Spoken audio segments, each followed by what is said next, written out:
Australian Aviation Podcast, the official podcast of Australian Aviation, unpacking the latest insights, developments and issues impacting Australia's aviation sector.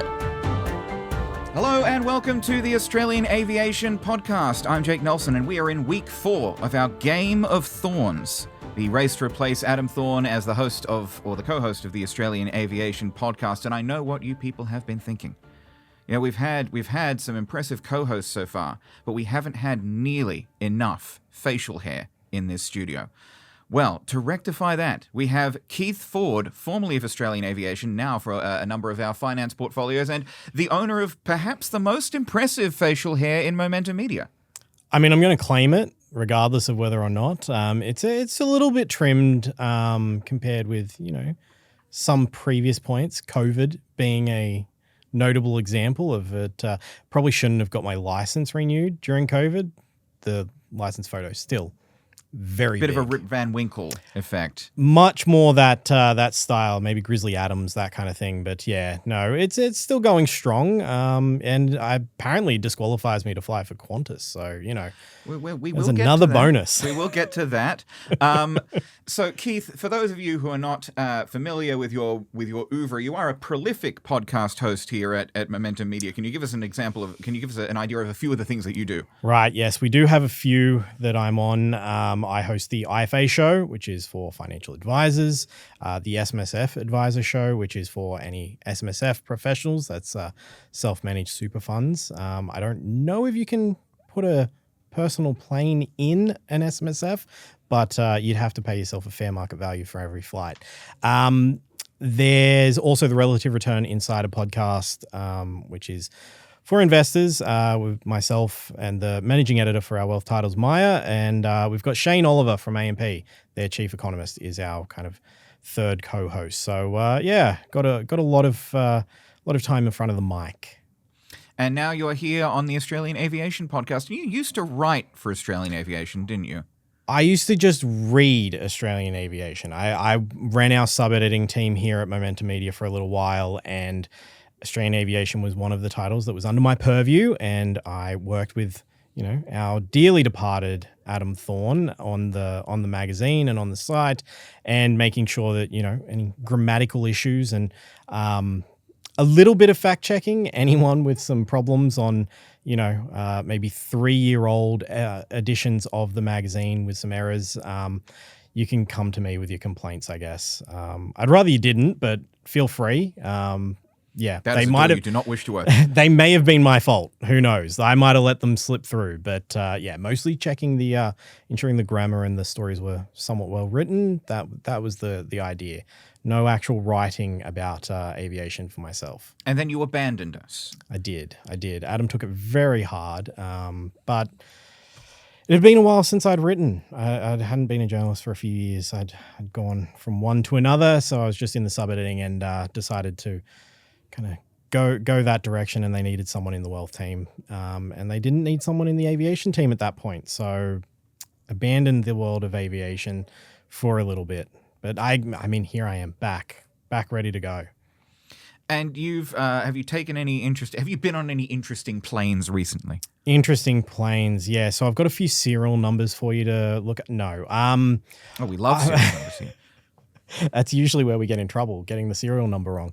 No, I have been on some flights, none particularly interesting. One very turbulent on, that was maybe 6 months ago, I think, maybe going to Melbourne, I think that was. And about 20 minutes into the flight, the guy next to me just coffee all over himself. Didn't go well.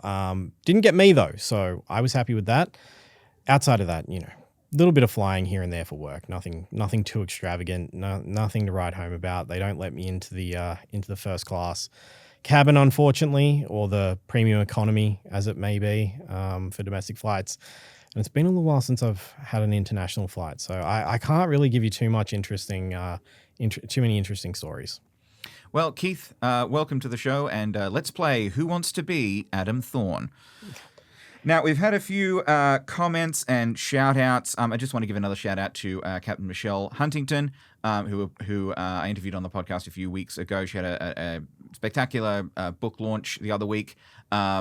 and had great night, wonderful insights, and look out for her on an upcoming episode. We've had as well some comments on our videos on YouTube because we are, unlike your portfolio, Keith, a video podcast. So your face will be gracing our YouTube channel. Always what I wanted to do, you know. So we had a couple of comments on the Qantas and the Rex situation that we spoke about the other week. At Yabba2Max said, Qantas is making efforts to improve. Please explain, as I don't see that. Also, they said ATR is the only regional manufacturing new aircraft these days, but Deutsche Aircraft is developing the D328 Eco. Yes, we were talking the other week about the concerns about it facing regional aviation. You can't get planes, and there's very, very few new planes that are in development. We also heard from @BDW66 who said a mix of ATR 42 and 72 aircraft is the only way forward for Rex. The question is where the finance is going to come from, maybe some sort of partnership between federal and state governments and the private sector. They would also need exclusive access to some airports to assist with profitability. Have you been following the Rex situation? Look, I mean, somewhat, a little bit, in so much as apparently I'm paying for it, you know, as a tax-paying citizen of this country. We apparently own part of Rex. So that's great. What we own at the moment is the largest share of debt for Rex. Yes. So we are, the Australian government is the largest creditor for Rex, and so they have the biggest say in what happens to that airline. Look, I mean, it's a great place to be, usually reserved for, you know, struggling mining facilities and things like that. But airline, why not? Let's go. We privatized Qantas all those years back just to take a stake of the debt in Rex. Why? It's a fair trade, I think. Well, yeah, one way or another, they are going to have to renew their fleet. And so what BDW66 was talking about was ATRs, they're saying, are probably the way to go, which is manufactured in France, as we discussed with Emily Lauer on last week's podcast. Yeah. Dash 8's hard to come by. Qantas has picked up a few of them, and I think a few of them have gone onto the leasing market from QantasLink getting out of the aircraft type, which we spoke about with East Air the other week. Right, and I mean, I'm a little concerned by the they want some priority positions at some airports. That feels like a bit of, you know, a little bit of a stretch. Yeah, what have they done to deserve some priority? We talking about Rex? Yeah. Well, it's the thing is regional aviation is a very, very important lifeline for the communities that it serves, and so there are, I think, a number of slots that are kind of set aside or earmarked for regional flights because people do need to get in and out of Sydney from the regions, and they need to sort of get between the regions. You know, for a lot of these towns, Rex is the only game in town if you want to fly out of town, or if you need to fly out of town. So. That's one of the reasons why the government has been looking to prop them up. Yeah, it's a good place to be sometimes, you would think, being in a business that is necessary and the government will want to prop up, and yet failed to be profitable. So, you know, fingers crossed they get back on their feet. We've also had a couple of comments on our video. We had a short video about Emily co-hosting last week. She was she is for those who haven't been listening, Adam's nemesis, Emily the Frenchie from the property portfolio. She the smart property investment podcast, the first property investor podcast, and she was on here last week. At Benson Floyd 5850 says, "Love it. Who will be in episode 4? Keith." Good that you've got an answer for that one. So, you know, nice. There you go, Benson. It's Keith. We've also had at Redacted9, or should I say at Re3Dact3 says, reasons to bring her on again. 1, she's Adam's nemesis. 2, I like the way she pronounced mojito. Bring her back and create a new segment where you talk about mojitos. You know what, honestly, not a bad argument. I'm in. I need to now find Emily and get her to talk to me about mojitos. So I've never had a mojito. They're okay. You just have to really like mint, I guess. Yeah, I'm not super big on mint, and I don't really want to drink it. So yeah, it's only the mint leaves, but still, yeah, I don't think I say mojito in any interesting way. So unfortunately, it's probably going to be a one and done appearance for me. No one's going to be calling for me to come back. So Well, you never say never, Keith.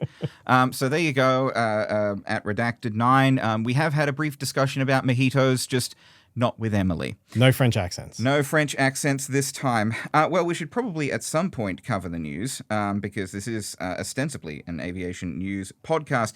And one of the main reasons why I have brought Keith on is to discuss the Qantas beard ban. Absolutely outrageous. Absolutely outrageous. Qantas has, for a good while now, mandated that its mainline pilots and its Jetstar pilots who can grow facial hair don't. The mandate across Qantas is if you have facial hair, shave it. And they have been looking to extend this ban across QantasLink as well. So QantasLink pilots, the regional pilots, currently are allowed to wear beards, but beards. They can't wear beards. That would be that's only when the passengers get rowdy. Yeah. So the QantasLink pilots currently can wear beards. Qantas is looking to standardize this across its operation so that nobody gets to wear beards. And they have cited in this a report that they commissioned from Kinetic, or possibly Kinetic Q. I'm not sure how to pronounce that one, but it's an aeromedical sort of consultancy firm. They brought them in to examine these issues around beards. And the argument that Qantas is putting forward, and the argument that Kinetic has put forward, is that this is a safety issue. Basically, the idea as advanced in this report is that if a pilot has a beard and there is an emergency that requires the use of cockpit oxygen, the beard will prevent the mask from getting a good seal around the face, and thus it will, prevent as much oxygen from getting through as is needed. The oxygen will kind of leak out the sides. Now, this is, and I'm citing the Australian here, this was at odds with a 2024 study by a Florida University, Embry-Riddle Aeronautical University. That study found that they found no evidence that facial hair causes any mask leaks, hypoxia, or chemicals to affect the pilot performance. John French, who was one of the co-authors of the study, said that there were multiple inconsistencies and flawed assumptions. They failed to consider advancements in mask technology. They failed to consider real-world operational practices, comparable risks posed by other personal factors, including eyeglasses. So he's pointed out that spectacle use is arguably more prevalent and introduces larger seal breaks. So there's been quite a bit of argy-bargy, and Qantas pilots as well are pushing back on the beard ban, saying it's absolutely ridiculous. The AIPA said that, facial hair is, this is the Australian International Pilots Association, the union, they've said that facial hair is now commonplace. You can't go offering cabin crew flexibility in dress and grooming, while on the other hand enforcing these outdated standards on pilots without scientific consensus. They've also pointed out that a lot of Qantas's wet lease and code share partners like Alliance, Cathay Pacific, Hawaiian Airlines, Qatar Airways, British Airways all allow beards. So if you can't have a beard on safety grounds on Qantas, then why is it acceptable to have one on a Qantas code share or Alliance or wet lease partner? Now, Keith, I'm sure that our viewers on YouTube don't need us to explain why we both find this absolutely outrageous. Yeah. Firstly, is it real? How thick and bushy does a beard need to be for this to really cause an issue? Because, a lot of variability in beard size, beard texture, beard's thickness, all of that kind of stuff. I think maybe the study, I'd like to see a breakdown, table based on hirsuteness. I have no idea how close I got with pronunciation there, hirsuteness. But also, if no other airline's doing it and there isn't a safety risk, why is Qantas doing it? For what cause? What reason? Why would they even bother? What would they possibly get out of this if there isn't actually a safety issue? That's what I'd kind of like to know, because if there's conflicting studies, don't really know if that is actually an issue, what do they get out of it? Yeah, well, it's I think one of the ideas that Qantas, and they've said, in this Qantas has basically said this is not about grooming, this is about safety. But one of the incentives would possibly be for Qantas to standardize the look across all of its pilots. So, have a level playing field for everyone. Nobody gets to have a beard, and it would also I guess, stop them from having to figure out how long a beard can be, as you said, how bushy a beard can be, what are the acceptable styles, et cetera, et cetera. But, as two hirsute Australians, as two pogonophists, pogonophy, the cultivation and care of facial hair. As two pogonophists here, we don't find that our beards impair us in any way. At least I don't. Do you? Usually no. I mean, again, when it was really long, maybe a little bit. Sometimes you want to just pull it to the side, that kind of thing. At this length, no, definitely not. And then, I mean, you get down to what counts as a beard. Is like 3-day growth. Is that a beard? Does that count? Shaped stubble, does that count as a beard? Because there is no chance that a couple of days growth would be impacting the suction. It's not going to. There's no hope in hell. If that's the case, where do you draw the line? Are they allowing, the kind of like the stubbly look that's groomed but not fully? How deep are they going? How far down?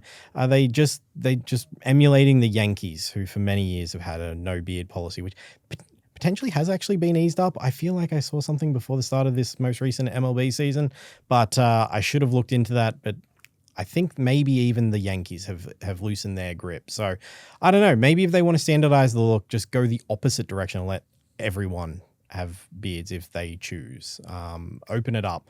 Stop discriminating against the mainline Qantas pilots. They deserve beards as well. I think everyone who wants a beard should be able to have one. Yeah, I know that the police, I believe, have rules around you can't grow a beard while you are active duty. You have to go on. If you're on holiday, you can grow the beard and come back with it in, and then you're okay. But you can't grow it out while on duty. So I think that's a thing, and they do have length requirements that you can't be beyond a certain amount. Again, I don't know if these have eased up in recent years. That was a thing. I had a friend who was a regional cop and had a bit of leeway on the beard thing because they want police officers in the outback, and so ease it up a little bit. But don't really see why they need to be mandating this. It seems a bit silly, especially when they could just have some kind of, as long as it's looking neat, as long as it's nicely kept. Yeah, well, keep it rolling. Professor French, and this was in and this was in a letter that was submitted by the Australian Federation of Air Pilots, so another pilots union, has basically said, according to Professor French, and this is a bit of a catty remark here, instead of seeking a, quote, lofty and arguably biased opinion from Kinetic, Qantas should have enlisted us to test their masks in any conditions they would like. He said, as more cases are one for individuals with religious and medical reasons for beards using the facts, not lofty opinions, other cases will begin to appear challenging restrictions on beards. Beards are becoming more accepted in society. In my opinion, Qantas should be proactive and allow beards. That way they will have the opportunity to be a part of the changes that are coming. Now, Qantas has had a consultation period on this recently. They've wrapped it up. They are looking through the feedback. But, I mean, how cool would it be if you boarded a plane and you saw that it was being flown by ZZ Top? I mean, I personally would love that. That would be pretty great. You would have to make sure that ZZ Top had passed all the simulator training and everything, had their kind of age-related issues I might have some concerns about with ZZ Top. Possibly. I think they're getting up there in years. But, I mean, they've got massive beards and they're sharp-dressed men, so... exactly. I wonder if Sharp Airlines allows beards, because if so, they could have some sharp-dressed men there. But look, I think what Qantas needs to do is they need to, sit down, nut out a policy around, what is the current QantasLink policy on beards? Apply the QantasLink policy across the Qantas group. Just free for all. Let's go. Do what you like. That may be the simplest solution, and the simplest solution is often the best, and that, as we all know, is Occam's razor.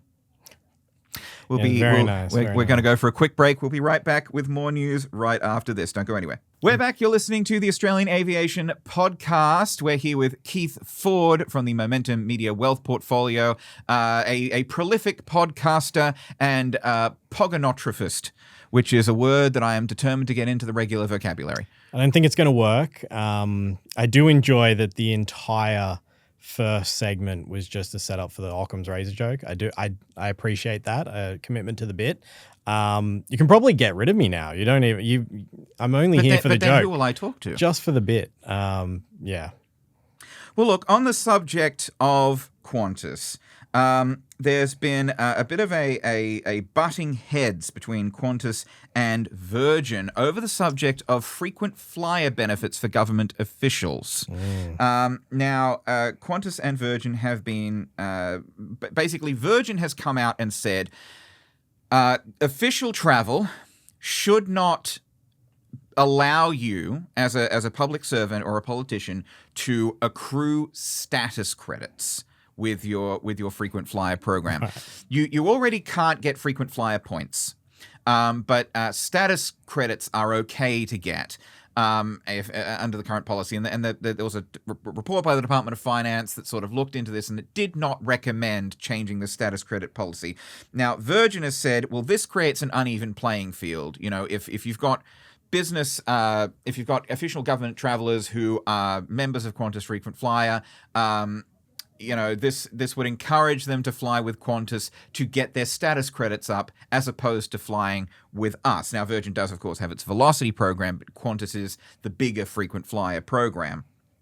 In a submission or in a spokesperson told the AFR, the Virgin supports the removal of status credits on Australian public service bookings, just as frequent flyer miles were removed in 2010 to reduce any potential purchasing bias. They want stronger adherence to the Australian Public Service's lowest practical fare policy, which will deliver significant initial savings for the taxpayer, stimulate competition, deliver greater choice and value, yada, yada, yada. Now, Qantas, on the other hand, has hit back, because of course they have, saying, well, now hang on, they should be able to get status credits because with the status credits comes perks like lounges and baggage allowances, which, says Cam Wallace, the CEO of Qantas International, will save the taxpayer money. According to Wallace, these direct cost savings are in the tens of millions annually.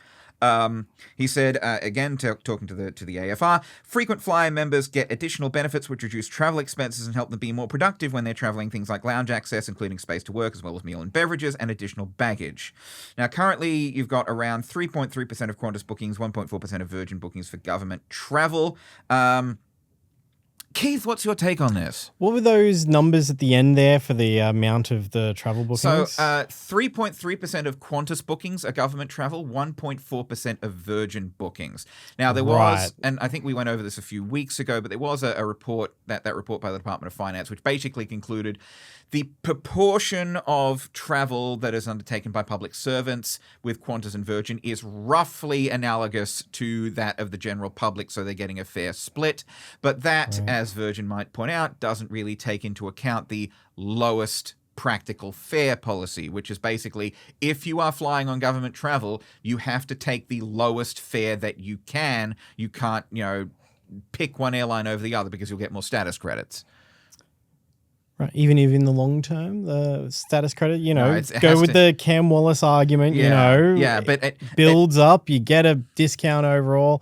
I don't know. I just I was thinking of getting a government job to try and get into the chairman's lounge, but someone had to release a book about that, so I don't know. Might not be a thing you're allowed to do anymore. But look, I mean, status credits, if it's having some kind of tangible effect on the booking and the decisions that are being made by the public servants or whoever is doing the booking on their behalf, because, I mean, are they booking their own travel? The public servants themselves? Are they making the choice? I'm not sure. I think because that would be they might also interesting, have right? people to book it for them. They would probably have someone, right? And so if they've got someone else within a department who is taking care of all their travel bookings, because, I mean, you would be aware of any travel that we do with Momentum, I don't book that flight myself. Someone someone in our team books that for us, and then we get on the flight. We give them some parameters, like we need to be there around this time. This is when we can leave. Try and get the best deal you can. Then off you go. If the same kind of thing is happening, now we do get to give them the Qantas frequent flyer number so that it gets put onto our thing. But, if that same kind of idea is happening, you can't get the frequent flyer numbers and all of that, and you are not actually having that input yourself into who you're flying with, then how does the status credits thing seems like it would only be a win? I guess only if there's a pressure being applied by the individual who is traveling that, no, I want to fly with Qantas because of my status credits or something along those lines, I guess, maybe. Well, apparently there was anecdotal evidence in this Department of Finance review of frequent travelers waiting until there were bonus status credit offers. So, until Qantas says, oh, yes, double status credits on all flights. Yeah. So apparently these travelers were anecdotally waiting until these offers were in place to book their upcoming trips.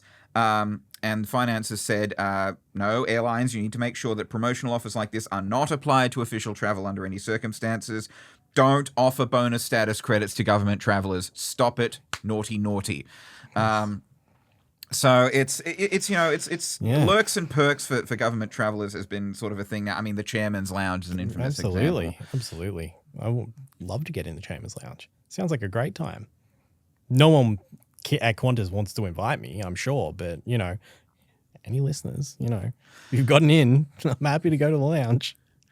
Well, maybe one of the investment funds that you speak to might sling you a free invite. I don't think so. Sadly, yeah. Now, what you do is you tell whoever you're interviewing, look, if this interview has to be conducted in the Chairman's Lounge, right? Yeah. You put that as a qualification on it. Yeah, may work. No, I don't really think I travel enough that Chairman's Lounge access would even be useful. And I mean, I'm probably not getting enough status credit points to really, impact me. What are these? What are the public servants flying around for? What are they doing? What are they up to? Well, I mean, trips to and from Canberra. Obviously, sometimes they might need to take an official trip. Maybe bureaucrat needs to go to a conference out in Perth, or the Prime Minister. Well, not the Prime Minister; he's got his own private jet. But Minister for such and such needs to go out and cut the ribbon on something. All of this sort of stuff. Going to and from with the. You work for a minister or a member, and you're going to and from the electorate and all of that kind of stuff. And I'm sure there's many, many reasons. The government bureaucracy is large and convoluted, and you got to get some flights sometimes.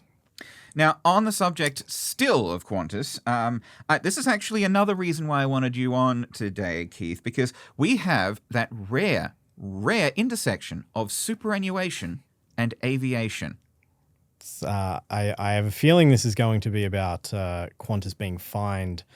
Was it $90 million? $90 million, yes. Which does sound like a lot, but how much did they estimate they were going to save by doing the outsourcing? I think it was like $100 and something million a year, which they didn't end up saving, but close. I think close to the maximum penalty. The maximum penalty is $120 million, and this is still the largest corporate fine for this kind of misconduct in Australian history. Just max it out. Just hit them with the 120. Why not?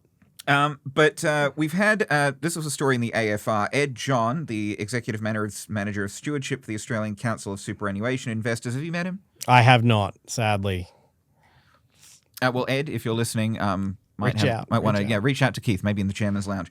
Now, Ed John has said that investors are wanting to see that the Qantas board has appropriately considered the recent penalties when determining executive bonuses, because the Qantas board, I think, has been meeting or is meeting this week to determine the bonuses that the senior executives are going to get. Ed John said, and this is a quote, "The recent penalty judgment made clear that it was not only past management that were responsible for performative remorse and the wrong kind of sorry. Investors want to see how the board has assessed the performance of the current management team." Now, one of the two largest super shareholders in Qantas is Hester. Together with Aware Super, they hold around 1.8% of the Qantas Group. Kim Farrant, the general manager of responsible investing, said that the board is willing to hear its concerns, will continue to engage constructively on behalf of members. Kim Farrant said, quote, "We continue to monitor developments at Qantas closely, with critical progress still required on brand trust. This remains key to long-term shareholder value." Now, can you give us some insight on how super funds decide where to invest, particularly with regard to airlines? Well, I mean, at a broad level, they have a duty to make investments that are in the best interests of their members. So they will all have investment philosophies depending on what their particular option is. So, you might be in a high growth, you might be in a balanced, conservative, whatever your risk tolerance may be. Often you might be in one where it scales over time with your age and how close you get to retirement. It will shift its investments accordingly based on age cohorts, so that you take on lower risk when you are closer to retirement, so that if there is a downturn, you're not impacted the same way, but you don't get to reap the rewards the same way as if you're in a high growth. When they're looking at something along the lines of an investment that has some governance issues, perhaps, it is, you mentioned the head of responsible investing there for, was it for Hester or for Hester. Aware? It was Hester. So for responsible investing, this is often what you see as ESG. ESG is what you usually get that termed as. Everyone always focuses on the E, which is the environmental. So everyone looks at what's the environmental impact of these investments? How can you try and make it a bit better for the environment, clean things up? It's a great goal. Very few people look at that G, which is governance. And it is part of their responsible investment guidelines, and how they evaluate companies is whether they are well run, whether they have any governance risk. Something like this, it's a governance risk. You have a executive team and a board that have been they've been on board. Terrible work there, but they're on board with this decision to outsource, and then kind of fumbled it as well. They were fined, or they were ordered to pay restitution to the workers previously, and now they've been slugged with another 90 million as well. And as you kind of mentioned, whether or not the actual cost savings they were anticipating materialized, who knows? Maybe nowhere near the amount that they were expecting. Also, great, you've figured a way to pay people less. Good job, Qantas.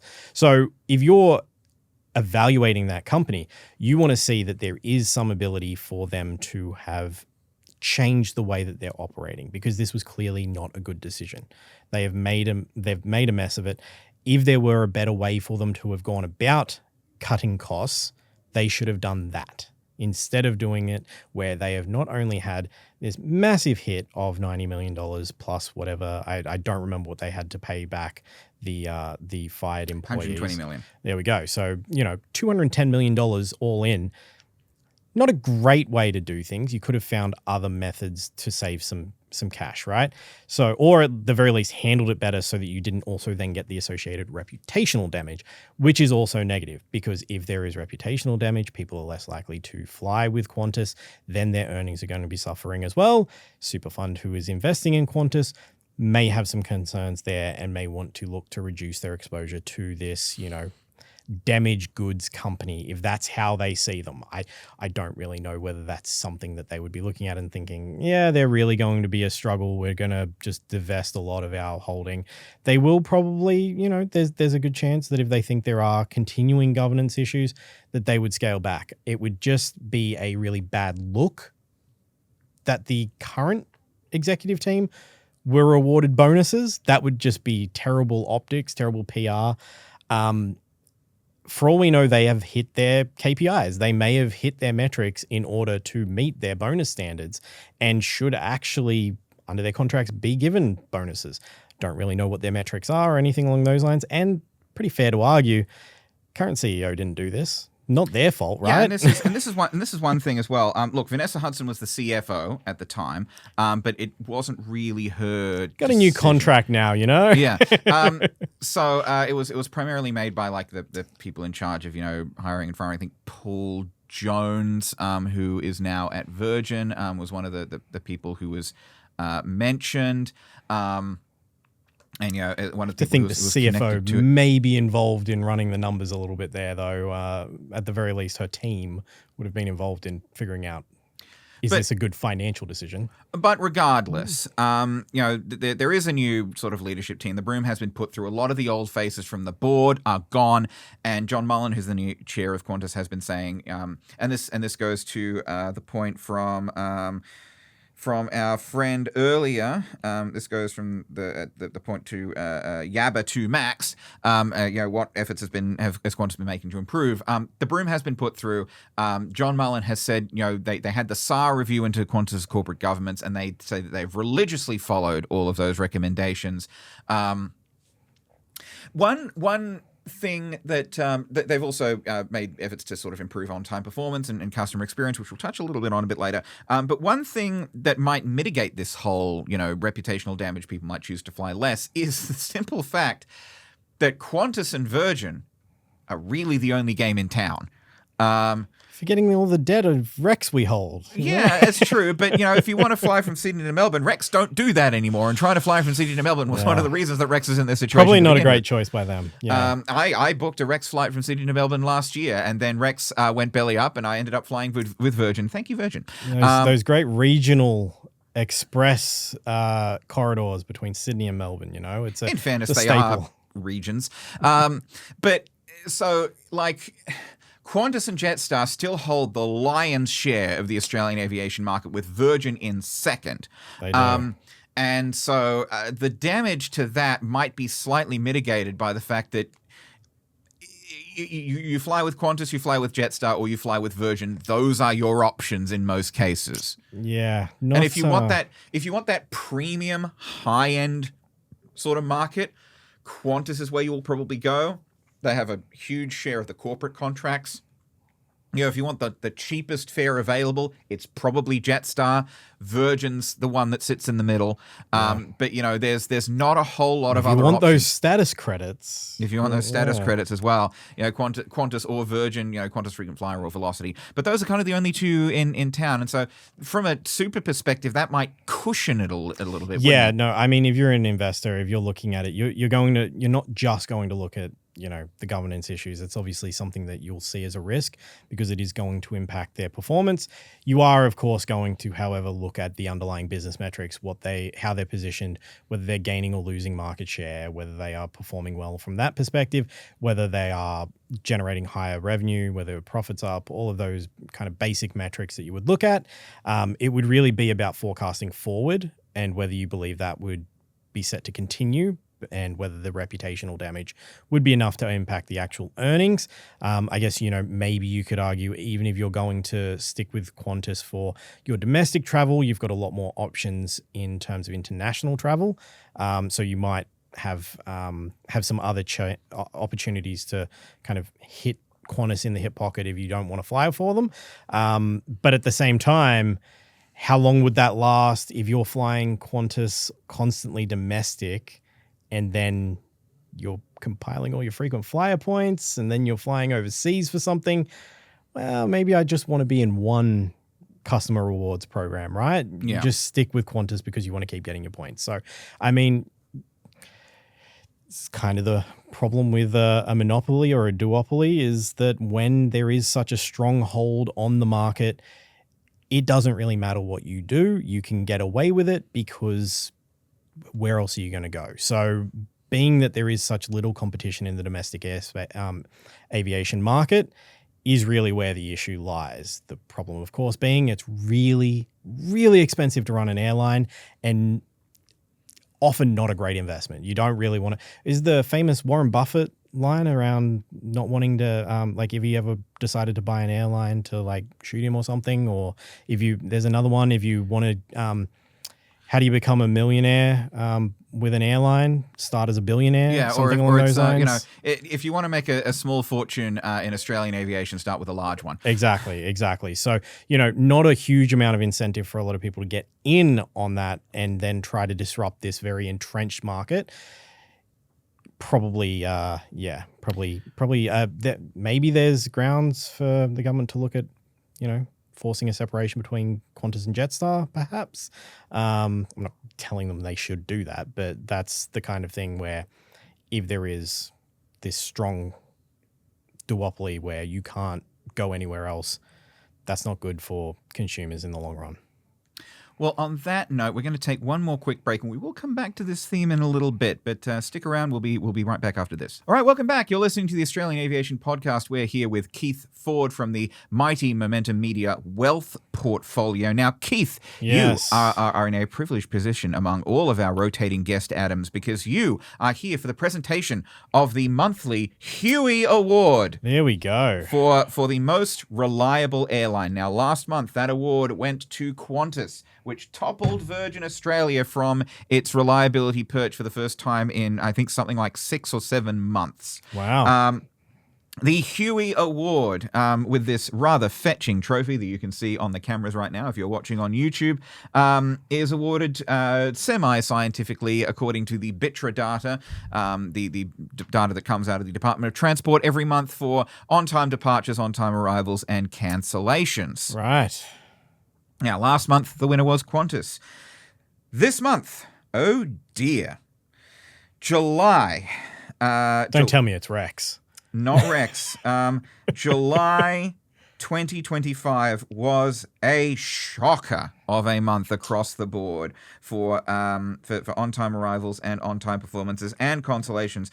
All 3 figures for the whole sector were worse by a fair amount than the long-term averages. And this is not mostly not the fault of the airlines.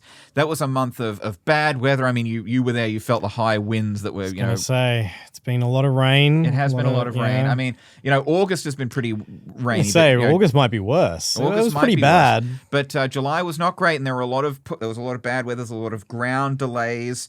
Air services noted that weather was the predominant constraint in July. It contributed to 98% of total air traffic flow management delays at Sydney due to strong crosswinds. I remember that extremely windy day. I think it was I was up at Newcastle Airport at the time. I was being blown around like a leaf. But 67% at Perth were impacted by low visibility conditions. So it was not a great month across the board. Worst month for Virgin. Virgin, on both on-time arrivals and on-time departures, was at the bottom of the table. Only 66.7% of Virgin flights arrived on time. 68.4% took off on time. Did worse than VARA, which is Virgin Australia Regional Airlines. Did worse than Jetstar.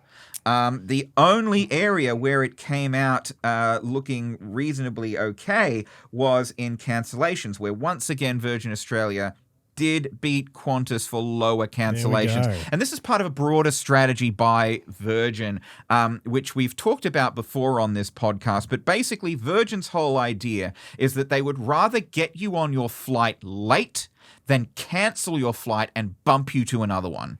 So they are prioritizing completion over on-time performance. Right. Now, it just so happened in the first 6 or 7 months of this year, that was working out really well for them on all 3 measures. But we now see the strategy here in this month, because despite the fact that Virgin was stone motherless last on on-time arrivals and on-time departures, cancellations, it was only beaten by Hinterland, which is a perennial high performer, and its own regional arm, Virgin Australia Regional Airlines.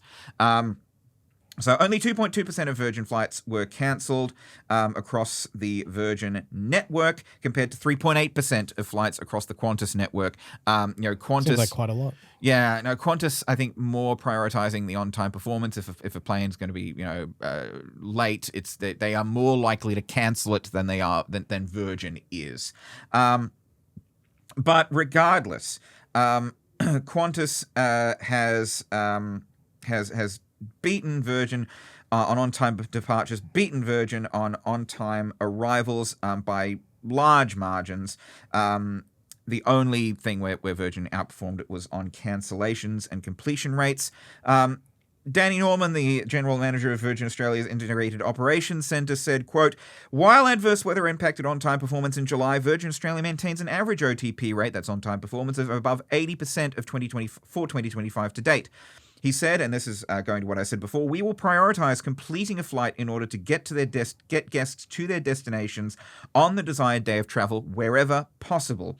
That means that sometimes a delay to the scheduled flight time is necessary, but travellers can have confidence that Virgin Australia is the airline they can trust to get them where they need to go on their day of travel. Keith, if you are booked on a flight and that flight is delayed, would you rather get on that flight late or be bumped to another flight? It's not really going to be a great answer because it is going to be kind of it depends. Yeah. Which in the case of two flights, a flight to and from Melbourne earlier this month, both on Virgin, both were delayed. So 100% on mine. That did kind of suck, you know. It was only about 15 minutes on the way to Melbourne. The way back, it was bumped by about an hour. That's less than ideal. But at the same time, is that are you going to be able to get on another flight earlier? If not, that's all I really care about. I don't care if it's the same plane that is getting me there. Only really care that it is the shortest amount of time that I am stuck in an airport. So yeah, that's my feeling. If it's going to be later, then I don't want to do it. Last year I was, and I've told this story before, I was flying out of Melbourne with Virgin. Just had a weekend in Melbourne for the PAX conference, for the PAX convention. And we were flying out, and our flight was cancelled due to bad weather at Sydney.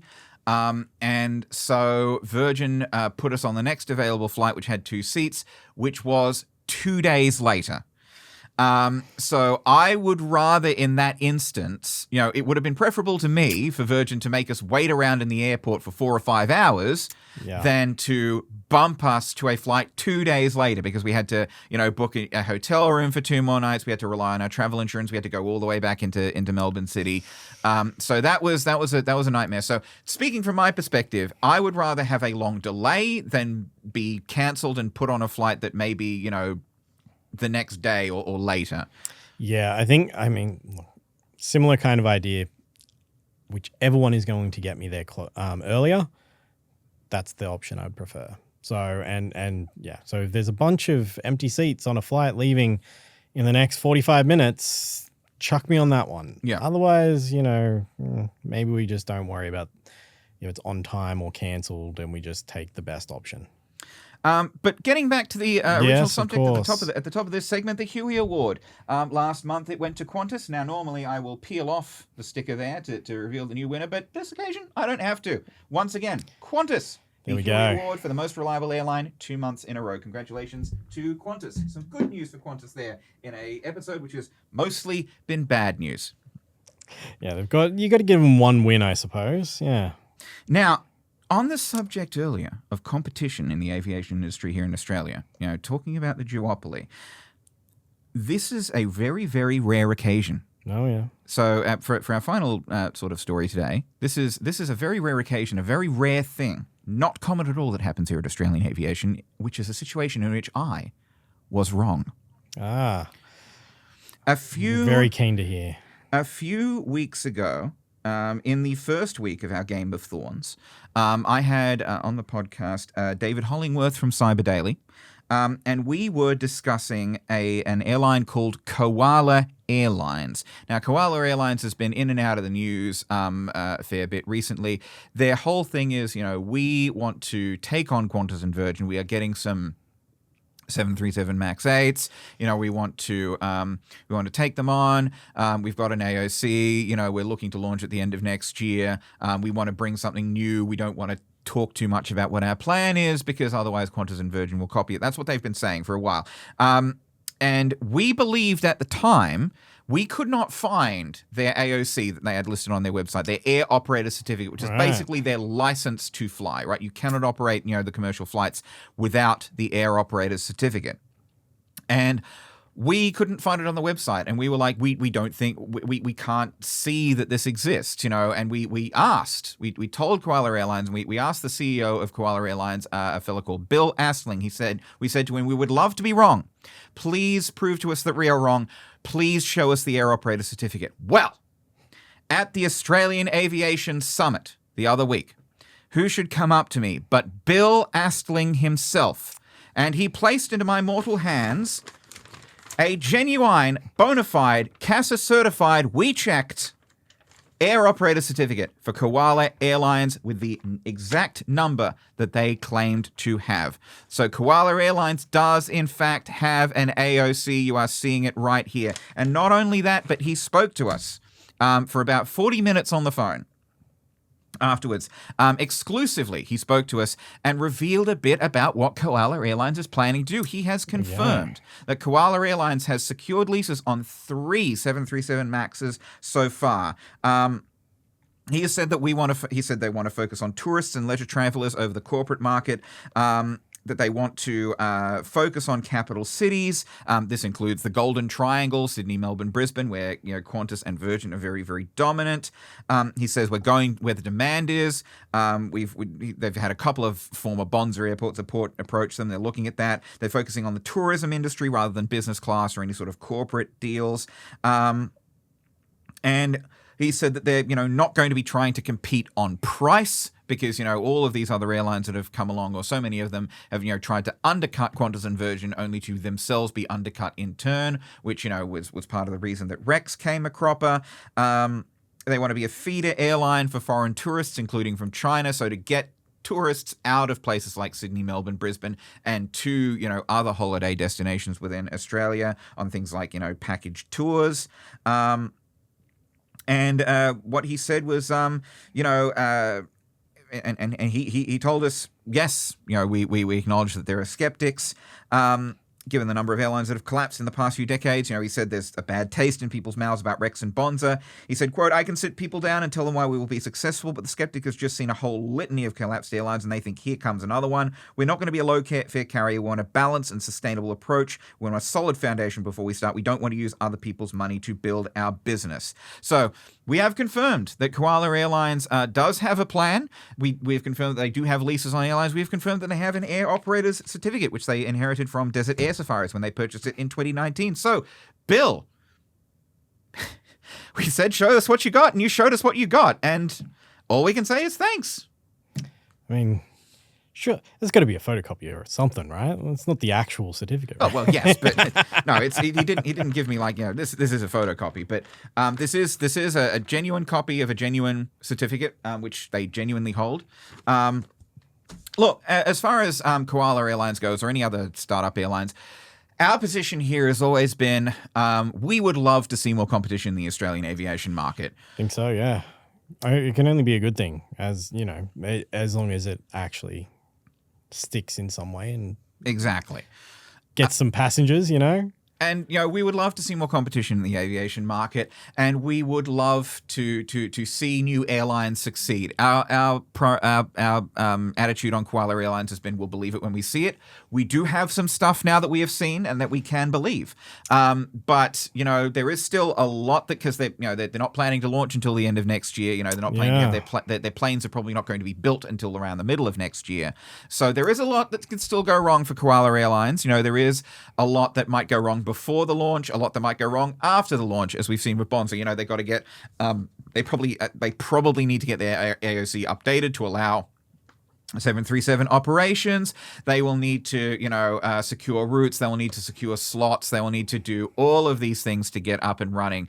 So it's not going to be easy. And then afterwards, they have to compete with Qantas and Virgin. They have to, because Qantas and Virgin are going to come for them. Yeah. They're going to have to prove that they have a niche in the market that they can fit into and fill nicely and expand.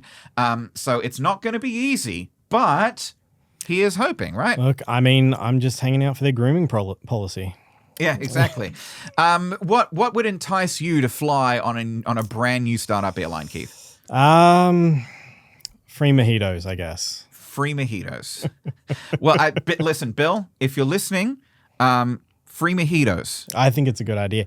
Now, I mean, realistically, just you need just a little bit of assurance that it's safe. Yes. That's kind of the first one. That's number one on the list is I'm going to make it to my destination and not crash. That's top priority. Outside of that, I guess being good service and not too expensive. That's kind of all you can ask for, really, isn't it?